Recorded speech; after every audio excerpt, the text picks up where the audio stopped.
It's a little later. Here I am. Oh, there you go. I didn't know if you got blown away or what, sir. So, how are you? We almost got washed away, man, and the torrential rain continues to fall down here in coastal Mississippi. Have you had a chance to see what the damage reports are? Are you guys getting that in?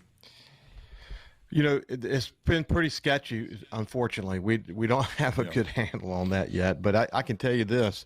We just got a warning just a few minutes ago, for a matter of fact, and it said that flash flood warning has been extended. We've had 6 to 10 inches of rain in certain parts of coastal Mississippi, and another 3 to 6 inches of rain possible. And Paul, this is on top of the 6 inches of rain that certain areas of coastal Mississippi had in advance of the storm. Yeah. So we're talking about incredible flash flooding that is occurring all across coastal Mississippi. And the reports are really kind of slow to get to media at this stage of the game. Whatever they're doing, they're out there working in the trenches trying to solve and deal with it. And I'm sure we'll be getting reports as the morning goes on. Ricky Mathews, who's the host of Coast Vue, and I was just looking at the radar. Man, you've got some bands that go way out into the Gulf, and they're just training right into Mobile. From Mobile, a little bit later on, they'll move toward the east, but that's a heck of a lot of rain. It's a big pump out there just dumping it. Well, Paul, it's been relentless. Yeah. Relentless. Yeah, I said the storm that never went away, man. It's just been an unbelievable amount of rain coming from this thing. Each hurricane like this has their own personality. I got to tell you, Perez wasn't here last week, but when I heard the word Ida, I said, I don't like that for some reason. Yeah. It's the women who really tear you up a lot as far as the names are concerned.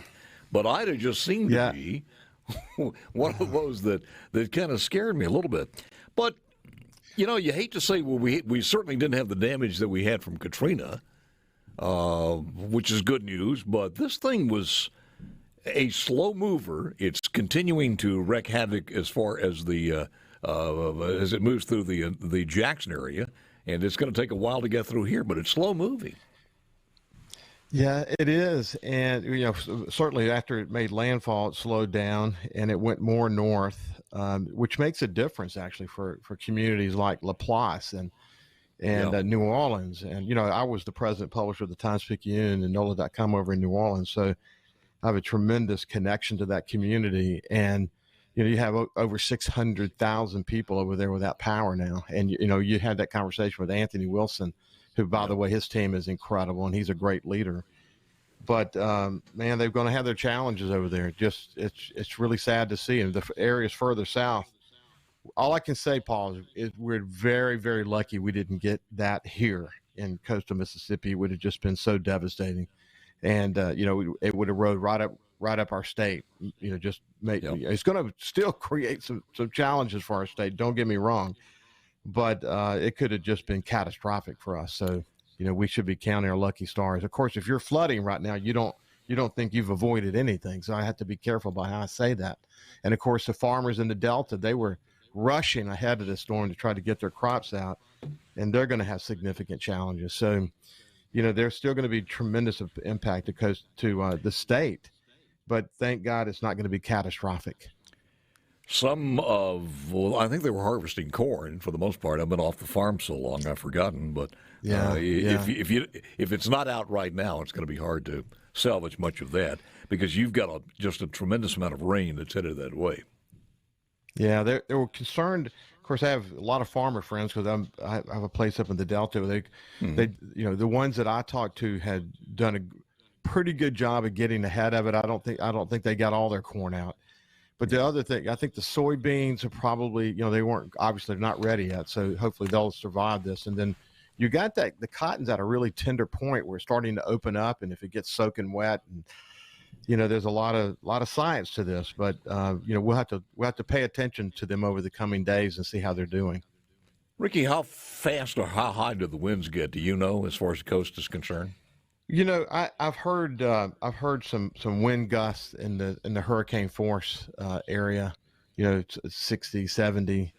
I'm sure that we had a couple of gusts here in the 60s, high 60s here at my house. But what's been interesting is, and you'll see a taste of this in Jackson. Mm-hmm.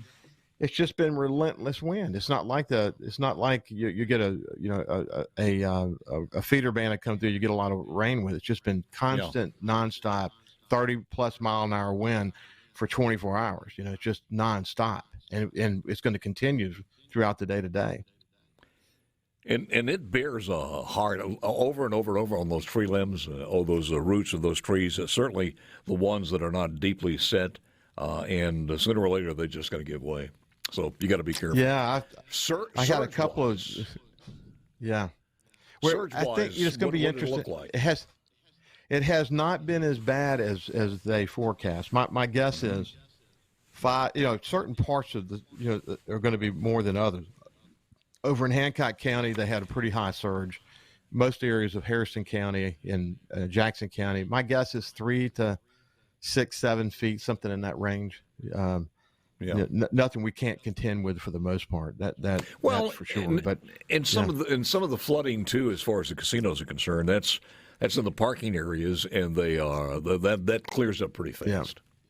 Yeah, they'll bounce back really quick. And you mentioned the Sand Beach. The effort. Chuck Loftus is the head of the Sand Beach group, and he and his team will be out there really quickly. But there's a lot of erosion. They had done a great job after Hurricane Zeta getting the sand dunes back and getting that beautiful sea oak on top of that. But all that's going to be challenged. But in the scheme of things, man, when you think about loss of life and challenges that could be with us for months and years, we really we'll get through this. Look, you know more about this. Us landlubbers deeper in, we have no idea how they do this. But where does the sand come from? They pump it in. Well, no, they pump it in. Beneath the mud, which is where all these beautiful critters live, shrimp and all that we love to eat. There's some beautiful, pristine sand, and they pump it up, and then once it sits in the sun, it just is beautifully white. Beautiful white sand. So they'll have a lot of sand. Wait a minute. They pump it up at a gathering station somewhere and then distribute it, or they have these dredge machines or whatever that are offshore from the beach, and they literally pump it into the beach, and they spread it out, and it works really well. And then it gets blown on Highway 90, and they have to get it off, and it's just incredible cycle. And distributed back into the water. But the other part of this is a lot of that debris. I've been there after Katrina and a couple of other storms, and you see so much debris in the water. Does a lot of that come from the islands out there? Yeah, it does. Of course, Horn Island and Ship Island, all those areas. The biggest debris that we get, obviously, is driftwood and marsh grass. I mean, I remember last year we had one incredible problem with marsh grass. But that's where most of it comes from, for sure. Yeah.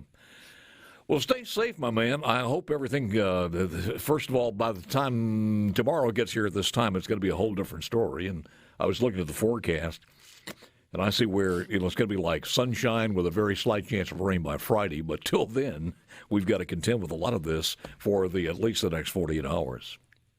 Yeah, that's right. And let me say this, that I'm proud of our team from SuperTalk. They did such an amazing job of great job yesterday, letting people know what's going on. It's just incredible how they came to the mission and did a great job. I did ask our illustrious leader, Houston, where we were with what was the damage report this morning, because when you have sticks in the air all across the state, you worry about that. And luckily, we're doing pretty good. I think we got one station that's bit the dust for a while, and he's trying to get that one back on. So we're doing pretty good in that department. Ricky, as always, sir, thank you so very much. Who's on tap today for the show? I'm going to have probably Fofo Gillich. Certainly, have got Billy Hughes as well. Ashley Edwards. We're all just going to, they'll be live, and we'll be talking about what the situation is. You got it. Thank you, man. Appreciate it very much. As always. Okay, thank you, Paul.